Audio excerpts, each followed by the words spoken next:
Pergerakan indeks harga saham gabungan sudah kembali rebound ya, tampak solid juga tadi sempat di 1% penguatannya. Betul. Meskipun sebetulnya volatilitas kalau kita lihat secara intraday ini masih kerap terjadi ya. Tadi sempat kembali terkoreksi di level 7.800-an begitu ya, setelah tadi pembukaan di sekitaran 7.900. Nah, pantauan dari tim riset CNBC Indonesia untuk pergerakan pasar hari ini seperti apa sih? Apakah memang di satu sisi tekanan masih terlihat cukup berat atau sudah mulai bisa kembali rebound begitu, ataupun juga sudah mulai kembali bounce back dari koreksi yang terjadi dalam beberapa waktu terakhir? Ya, memang kalau kita melihat pergerakan hari ini cukup volatile betul. Itu bahwasannya kita sempat dibuka menguat 0,5, kemudian langsung tidak berlangsung lama, langsung minus sekitar 0,3, 0,4. Dan itu kan sebuah range pergerakan yang cukup tinggi tuh. Dan kalau kita melihat secara per emiten, memang hari ini tuh didominasi kembali oleh emiten-emiten konglomerasi. Ya, seperti saham-saham dari Bakri, kemudian Happy Hapsoro, kemudian Prayogo Pangestu itu juga saat ini kembali bergerak positif gitu, sehingga karena bobot mereka yang cukup besar juga terreplikasi pada pergerakan IHSG secara keseluruhan gitu. Meskipun kalau kita lihat dari sisi sektor perbankan justru hari ini kompak melemah ya. Kita lihat BCA, BRI Mandiri, BNI itu saat ini lagi mengalami koreksi, dan berarti saat ini kondisinya perbankan itu masih belum menjadi menjadi apa ya, menjadi jangkar dari IHSG gitu. Artinya konglo atau emiten-emiten konglomerasi masih mendominasi, sehingga ketika mereka itu mengalami penguatan, IHSG pun menguat, sementara ketika perbankan melemah, IHSG masih bisa menguat karena ditopang konglo tadi. Jadi saya melihat karena emiten-emiten konglomerasi yang rebound itulah yang membuat pergerakan IHSG kita naik di perdagangan paling tidak di sesi 1 ya di hari Senin ini. Oke. Nah, tapi overall seperti apa sih? Apakah kepanikan ini bisa mulai terlihat sudah mulai reda begitu, Mas Alvan? Ya, kalau saya melihat kepanikan khususnya investor asing itu sudah sangat membaik gitu ya dibandingkan periode 2 pekan lalu atau di pekan ketika MSCI mengumumkan rilis itu ya, berita mengenai ancaman mengenai turun dari emerging ke frontier. Tentu itu sudah sangat jauh membaik, karena kalau kita lihat di sepanjang pekan lalu itu justru memang secara overall asing masih melakukan aksi jual gitu ya, sekitar 1 triliun, tidak terlalu besar dibandingkan minggu sebelumnya.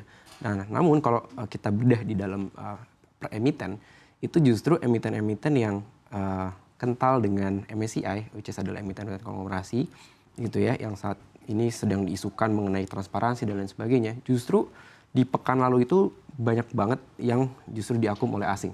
Jadi asing ini justru masuk ke dalam emiten-emiten yang sedang dikhawatirkan memiliki transparansi datanya yang tidak transparan segala macam, kepemilikannya masih bisa dipermainkan segala macam, tapi justru asing berani masuk ke sana. Oke, jadi fenomena apa yang sebenarnya terjadi, itu kan Mas Alvan?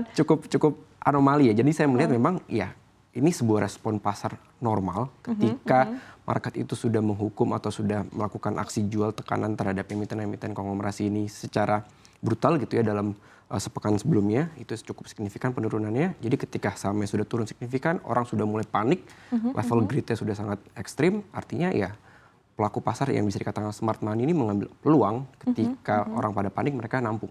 Mereka justru sebaliknya, mereka menampung, dan akhirnya ya itu terlihat di perdagangan khususnya di Jumat itu kompak banget terjadi akumulasi asing, inflow terhadap emiten-emiten tersebut, sehingga di hari ini ya momentumnya berlanjut. Gitu.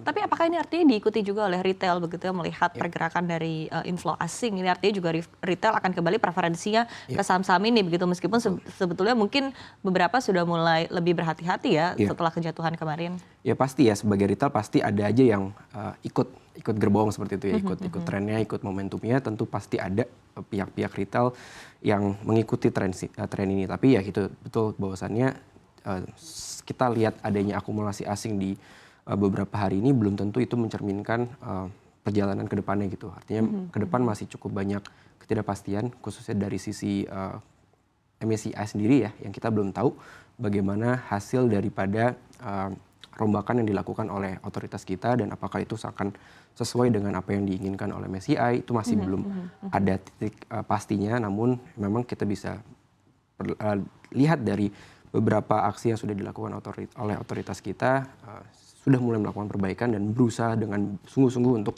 bisa mencapai kesepakatan yang positif dengan MSCI. Jadi mungkin secara jangka panjang kita masih perlu mencermati kembali berita-berita terbaru, tapi paling tidak untuk jangka pendek ya ini bisa dimanfaatkan sejenak gitu.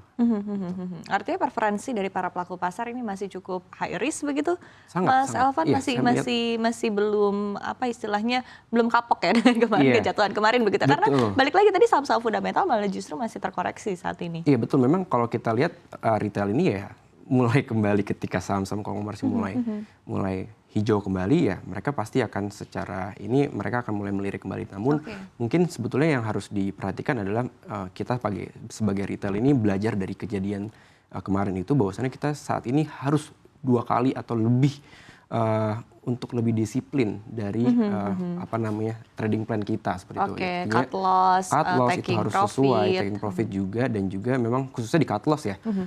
Ketika memang sudah saatnya cut loss sesuai dengan rencana ya harus dieksekusi, jangan sampai miss gitu, jangan sampai dibiarkan karena kalau dibiarkan ya kejadiannya seperti yang Oke.